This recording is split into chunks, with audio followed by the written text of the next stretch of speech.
Well, happy Thanksgiving. Well, technically the day after. I'm sure yesterday you spent a lot of time thinking of old holiday traditions that you had done and starting new ones. That's what our family always did. And I want to invite you to our dining room table. I was a teenager. We had just finished turkey dinner, and my dad got this brilliant idea. We're starting a new tradition. You laughed because you've been there. Some went great, others went terrible, never to be used again. This one started, my dad said, we're going to go around the table, and each one of you are going to share an attribute about the other you like. I think it was my brother who chimed in saying, like, for each one of us, you see, we're a family of 6, and so that would have taken a while. And sure enough, he said, yes, you're going to go around and say something about each one of your siblings and your mom and dad.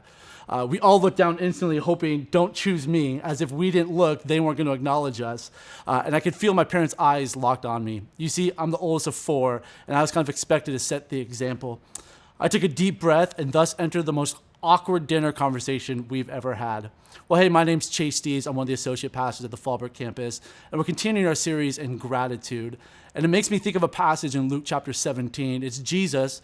He's on his way to Jerusalem, and he enters upon a city, and he meets these 10 guys with leprosy.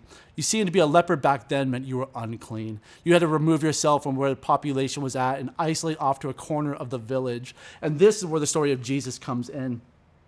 In a distance, he hears them yelling, and they say, Jesus, Master, have pity on us. When Jesus saw them, he said, go show yourself to the priest.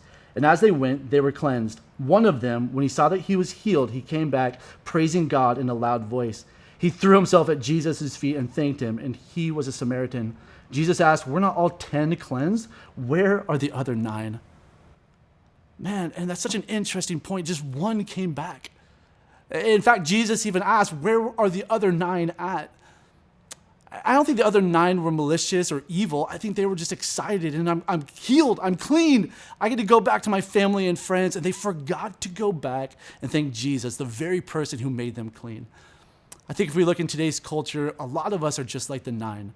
Again, it's not intentional, but it's a lack of being intentional. It's not evil, but it's getting ahead of ourselves. It's forgetting all these amazing things that God has given us and blessed us with, and we go on to the next thing without celebrating the thing just before.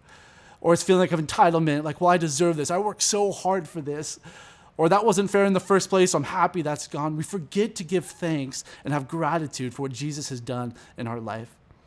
And so I challenge us, let's be like the one who comes back. And if we're around our dining room table, it would be like my parents asking me, are you going to be the one?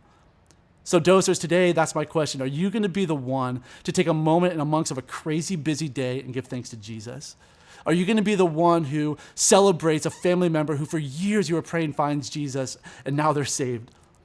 Are you going to be the one to write a letter to your life group leader or host and just thank them for an incredible semester of them pouring into you?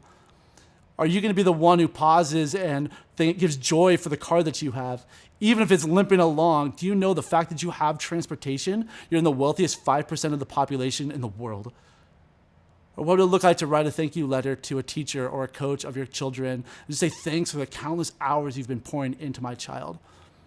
Or picking up the phone and having a conversation with a family member and just saying thank you. I have never told you this before, but I love this about you. I'm grateful for you.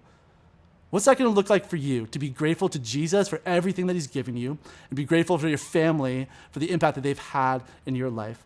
And here's the challenge. We just finished Thanksgiving yesterday. My hope and my prayer is that it doesn't end this week, that we have that attitude of gratitude throughout our entire lives. Because here's what's going to happen. It's going to press us in and make us more aware of Jesus in our life.